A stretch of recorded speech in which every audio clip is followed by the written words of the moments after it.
इकडे उठा आणि रिक्षा पुढे घेऊ, रिक्षात पुढे घेऊ. वाईट अवस्था दवाखान्याला खूप पैसा लागतो आणि विशेषतः सेवानिवृत्तांना त्याची गरज लागते. हे सर्वजण अडचणीत आहेत. दुसरी महत्वाची गोष्ट अशी की तुमची समाज व्यवस्था सध्या इतकी अडचणीची झाली की मुलांना नोकऱ्या नाहीत. आणि जेव्हा आम्ही संपूर्ण तालुक्यात कॉलिंग करतोय, सर्वांना बोलतोय, तेव्हा बऱ्याच गोष्टीत असं लक्षात येतंय की 30-35% माणसं पुढे यायला तयार नाहीत. का यायला तयार नाहीत? तर माझं नाव कळल, लोक मला वेड्यात काढतील, लोक म्हणतील तुम्ही पैसे तिथं टाकले का. परंतु त्यांना माझं आग्रहाचं विनंती आहे आग्रहाची की आपण पुढे आलं पाहिजे. पुढे आल्याशिवाय पैसे मिळणार नाहीत. मागच्या 2 महिन्याखाली गुन्हा दाखल झाला. गुन्हा दाखल झाल्याच्या नंतर गुन्हा जामखेड पोलीस स्टेशनला 2-3 महिने पडून होता. इथं तो पाटील साहेबांना विचारलं. पाटील साहेब म्हणले इथंच आहे, वरती अधिकारी कदाचित नाहीयेत असं उत्तर आलं. मग आम्ही दादांच्या माध्यमातून SP साहेबांना भेटलो. काल परवा तो आपला 2 महिन्यापूर्वी गुन्हा दाखल झालेला त्या ठिकाणी वरिष्ठांकडे वर्ग झाला. ही आपली पहिली पॉझिटिव्ह बाजू आहे. आज तुम्ही मोर्चाला आलात, एवढ्यावर तिथं थांबून जमणार नाही. आपल्याला जर आम्ही महिन्याभरांनी 15 दिवसांनी सांगितलं मोर्चाला यायला लागतंय तर मोठ्या संख्येने परत आपल्याला या ठिकाणी यावं लागेल. ज्या 52 शाखा आहे त्यांच्या त्या 52च्या 52 तालुक्यात मोर्चे काढावे लागतील. तेव्हा याचं कुठंतरी ह्याचं मार्ग निघल. असंच मागच्या 6-8 महिन्यापूर्वी 10 महिन्यापूर्वी नगर अर्बन बँकेची परिस्थिती झाली. त्यांचा सुद्धा चेअरमन आता सध्या आत आहे. या राज्य सरकारने त्याच्यावर प्रशासक नेमलेला आहे. प्रशासक नेमल्यानंतर प्रशासक येणं किती, जाणं किती आणि बँकेची ठेव किती याचा अभ्यास करून त्या ठिकाणी ब्रांच चालू केल्यात. ज्याचे 10 लाख गुंतलेत, लाखाच्या टप्प्याने त्या ठिकाणी पैसे येऊ राहिलेत. ह्या मोर्चाच्या माध्यमातून आपली मागणीच ही आहे की तात्काळ ज्ञानराजा मल्टीस्टेट बीड यावर राज्य सरकारने तात्काळ प्रशासक नेमावा व ह्या सर्व ठेवीदारांना त्या ठिकाणी दिलासा द्यावा. यामध्ये शेतकऱ्यांचे पैसे, नोकरदारांनी आपल्या आयुष्याची पुंजी त्या ठिकाणी दुसऱ्या बँकेत ठेवलेली होती. ज्ञानराजा बँकेची एक खास सवय होती, बँकेत गेलं की चहा पाणी करणार, गोड बोलणार, कुणाकडे किती पैसे शिल्लक आहेत, कुणाच्या शेताचे पैसे आलेत का, कुणाचे पवनचक्क्याचे पैसे आलेत का, कुणी जमीन विकलेले पैसे आलेत का, कुणाचा रिटायरमेंटचा फंड आलाय का, अशा पद्धतीने त्या ठिकाणी चौकशी करायची. आणि नोकरदार लोकांनी लवकर पैसे टाकण्याचा प्रयत्न केला नाही. परंतु घरी जाऊन तुमचे 40 लाख आलेत, SBI मध्ये तुम्हाला कदाचित 27-28 हजारच व्याज मिळतंय, आम्ही ते डबल देऊ, त्या ठिकाणी त्यांनी ते पैसे वर्ग केले म्हणजे चूक झाली का. ज्या बँकेला गव्हर्नमेंटने, राज्य सरकारने, केंद्र सरकारने मंजुरी दिली त्या लोकांची शाश्वती सुद्धा राज्य सरकारने उचलली पाहिजे.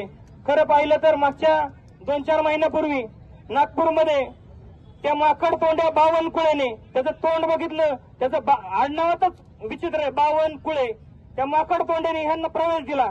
प्रवेश वास्तविक पाहता त्यांनी जर घोटाळा व्हायच्या आधी दिला असता तर आमचं काही त्या ठिकाणी मत नव्हतं.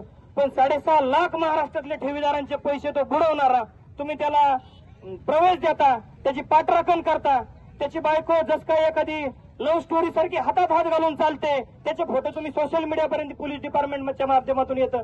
चाललंय काय? राज्य सरकार कोणाचंही असो, जे सरकारमध्ये माणसं असते त्यांचं काम असतं या गोरगरीब कष्टकरी शेतकऱ्यांचं त्या ठिकाणी प्रश्न मिटवायचे.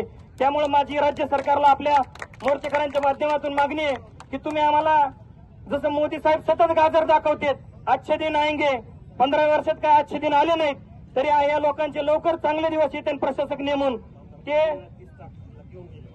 15 लाख आएंगे म्हणले होते, पण आमचे चांगले 200 कोटी घेऊन गेलेत, आणि घेऊन गेलेत ते गेलेत, त्याला पक्षाचं बी घेऊन गेलेत. अशी परिस्थिती या ठिकाणी महाराष्ट्र राज्याची चालली आहे. वास्तविक पाहता ह्याच्यावर तात्काळ त्यांनी प्रशासक नेमावा आणि या गोरगरीब ठेवीदारांना त्या ठिकाणी दिलासा द्यावा, अशी त्यांना या मोर्चाच्या माध्यमातून विनंती करतो. आम्ही तुम्हाला जेव्हा केव्हा बोलवतो, आपण मोठ्या संख्येने हजर राहावं. आपण हजर राहिल्याशिवाय याला तोडगा निघणार नाही. 6,000 लोक, 6,500 ठेवीदार आहेत आणि त्यांचे 90 कोटी या बँकेमध्ये अडकलेले आहेत. गेल्या 2 महिन्यापासून आम्ही हा लढा देत आहोत, पण प्रशासन, तहसीलदार, पोलीस स्टेशन यांना सर्वांना आम्ही निवेदन दिलं, पण कोणीच आमच्या गोष्टीची दखल घेत नाही. तर मला यामधून असं सांगायचंय की या बँकेमध्ये कष्टकरी, गोरगरीब, व्यापारी, डॉक्टर्स, शेतमजूर या सर्वांचे पैसे अडकलेले आहेत. हे पैसे कष्टाचे आहेत, घामाचे आहेत, ते सर्व ठेवीदारांना मिळालेच पाहिजे. यासाठी ठेवीदारांनी मुख्यमंत्री परत उपमुख्यमंत्री, राज्यपाल या सर्वांना निवेदन दिलेलं आहे. तरी कुठल्याही प्रकारची कारवाई आज होत नाही. तर ही शोकांतिका आहे. इतके लोक सफर होत असताना कोणतंही प्रशासन, तहसीलदार, पोलीस स्टेशनला आम्ही गेल्या 2 महिन्यापासून चक्रा मारत आहोत. पोलीस स्टेशनमध्ये कंप्लेंट करायला आम्हाला किंवा एफआयआर दाखल करायला 1 महिना लागलं. 1 महिन्यानंतर कसलीही दखल PSI साहेबांनी घेतली नाही आणि हा गुन्हा देखील नगरला वर्क केला नाही. आणि त्यामुळे ठेवीदारांना जे मिळणारे पैसे आहेत त्याला उशीर होत आहे. तरी आपल्या सर्व ठेवीदारांना अशी विनंती की आपण अशी एकजूट ठेवून आपल्याला रमेशदादा आजबे यांचं नेतृत्व लाभलं. कसलंही स्वार्थ नसताना रमेशदादा आजबे पुढे आले आणि या ठेवीदारांच्या पाठीमागे उभे राहिले.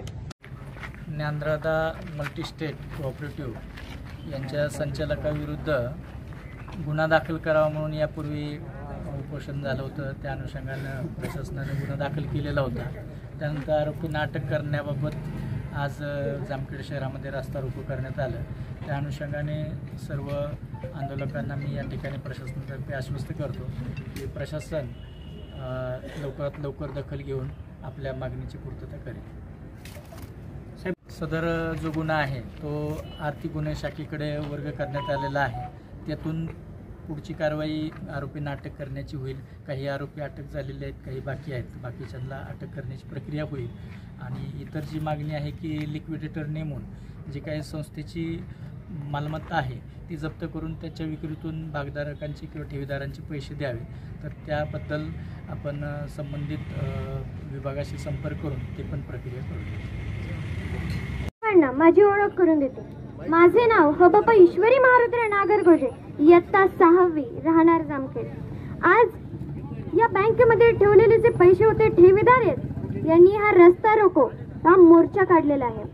अहो, आपण रस्त्यावरती उतरलो त्याचं कारण ते म्हणजे सुरेश कुटे. अहो, मी तर म्हणते की फक्त सुरेश कुटे जबाबदार नाही, तर त्याला मदत करणारे संचालक आणि त्याचसोबत ती बँक खोलण्यासाठी परवानगी देणारे अधिकारी, पुढारी, त्याला मदत करणारे देखील राजकारणी देखील जबाबदार आहेत.